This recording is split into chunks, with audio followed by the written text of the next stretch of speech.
Welcome back, Voodoo Dolls, to another creepy video. I do not have Skelly with me today because today's topic is extremely heavy and serious, and I feel like it would be inappropriate to have him here with me today.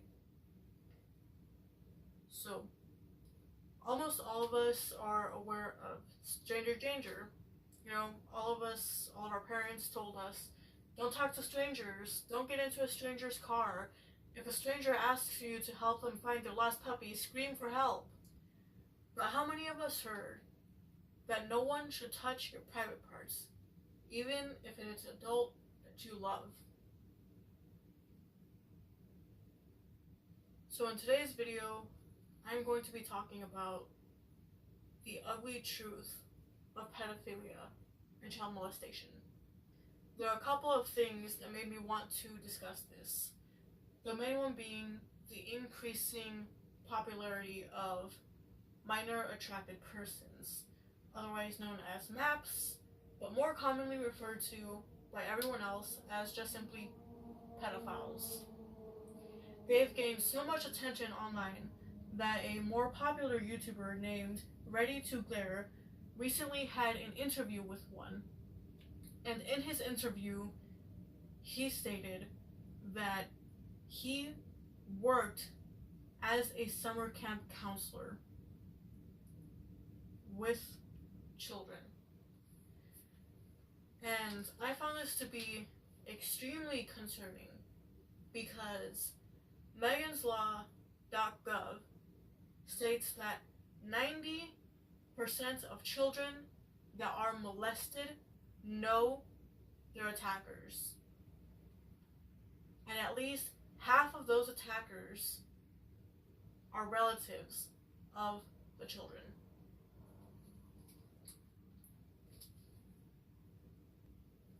I have a couple of personal examples later that I'll get to as far as children knowing and trusting their attackers. So, pedophilia is no different than other types of abuse. It requires a lot of grooming, a lot of preparation, and it is extremely similar to the boiling frog analogy. If you put a frog in a pot of water and turn the boiler on, the slower the water heats up, the longer it takes for the frog to notice. Similarly, it takes a very long time for a child to realize that something isn't right.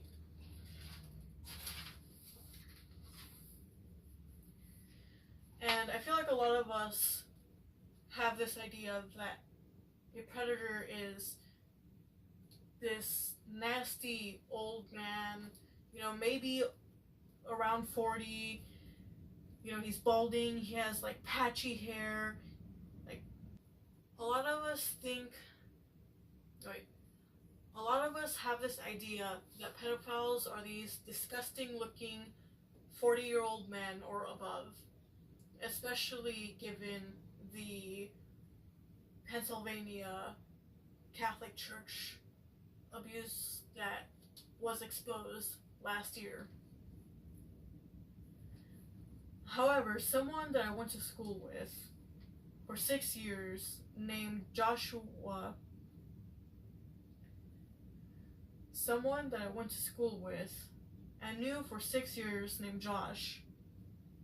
was a babysitter. And after he graduated, he molested the girl that he was babysitting. She was 10 years old. He was babysitting her just like any other day, and this time the parents came home early and they found their daughter on top of Josh's lap, and both of them were pantsless. When police arrived to the scene, Josh told them that he had sexual intercourse with this child. And I've heard rumors that he is telling his fellow inmates, his cellmates, that child is his girlfriend. So Josh, if you're somehow out there watching this, I just want you to know that you did not have sexual intercourse with this child. You did not have consensual sex with this child. You raped her. You groomed her into thinking that this behavior was okay for a child to do. She's not your girlfriend, she's your victim. And I hope that she doesn't grow up blaming herself, like many other victims do. So what can we do to keep the children in our lives safe?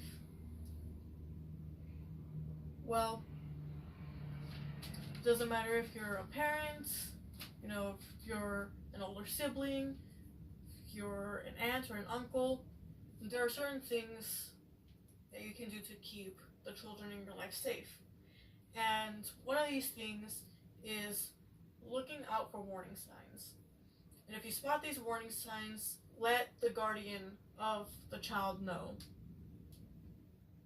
So, the first warning sign is grooming. You can spot grooming by being aware if an adult is giving special attention to a child. Specifically if the child is not their own child. So for example, at family gatherings, they could be giving gifts to only this one child and trying to spend alone time with this one child while not really paying that much attention to the other children. That could be a sign of grooming, which is, the favoritism, along with all the gift giving and the being really interested in what a child is doing, getting to know a child, getting to know a child's interests. Which, if it's a constant thing, it's like one thing to ask a child, hey, what do you want to be when you grow up? Oh yeah, that's cool. And then trying to have these deeper conversations with a child. Children's minds aren't really that deep. And the second warning sign that you can look out for is that a child does not want to be near a certain adult. And they do not want to be left alone with a certain adult. And they do not want to go to a certain adult's house. So that very last point works especially if you are a parent. If you're a parent and you're like, okay, it's time to go to Uncle Bob's house, and your child starts throwing a fit, ask them why they don't want to go. Sure, it could just be that they're bored at Uncle Bob's house. Maybe Uncle Bob doesn't have his own kids for your kid to play with. But again, it's important to keep an eye out for these warning signs. Ask the child why he doesn't want to go or she doesn't want to go. So what are some things that you guys out there who are parents can do to protect your children? The most important thing you can do is tell your child that they can always come to you for anything, and build that relationship of trust with your child.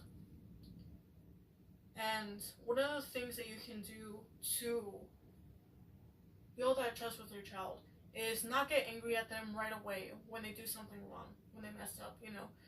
You can redirect them, teach them the right thing to do and the right way to do things.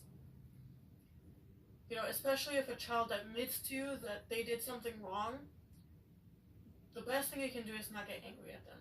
And that is how you build that trust with your child. Because if they know that they can truly come to you for anything, even if they're the ones that did something wrong, then they will go to you when something happens.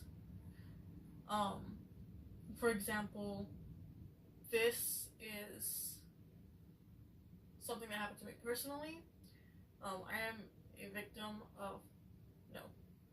I am a survivor of child abuse. Although the people that did it to me weren't that much older than me at the time, it's still one of those things where as soon as I told my parents what was happening, it never happened again. It happened exactly one time, and I told my parents they're touching me in places that I don't want to be touched. They're making me touch them in places that I don't want to touch them. And after that one incident occurred, I never saw them again.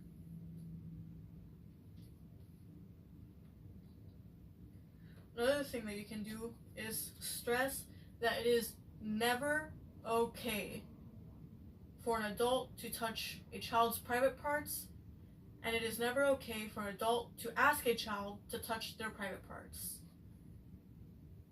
Show your child what their private parts are, where they are, and tell them the proper names for their private parts. Tell them no one touches your private parts. Like, if you're talking to your child, like little Billy, nobody should touch your penis. That is your private area. Sally, nobody should touch your vagina. That is your private area. Nobody should be touching you there. Also, teach your children autonomy.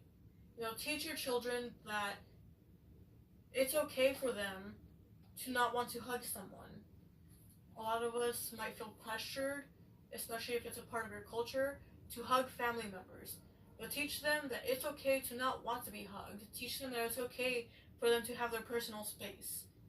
And by helping them develop that sense of autonomy, they can say no to more serious things. And again, I want to stress this again. Tell your child that they can come to you for anything.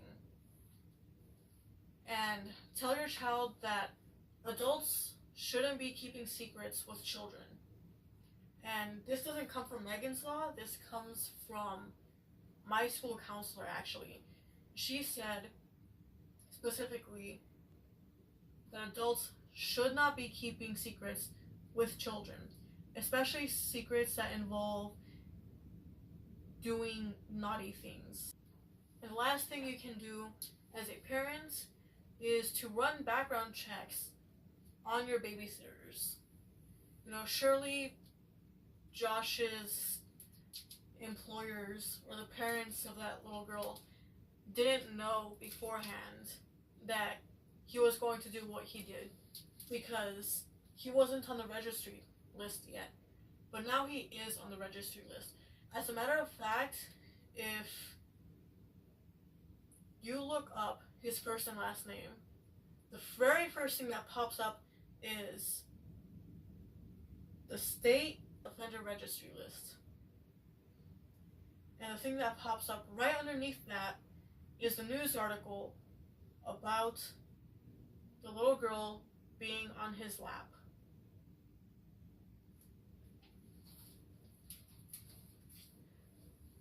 Thank you for watching. Stay spooky and stay safe.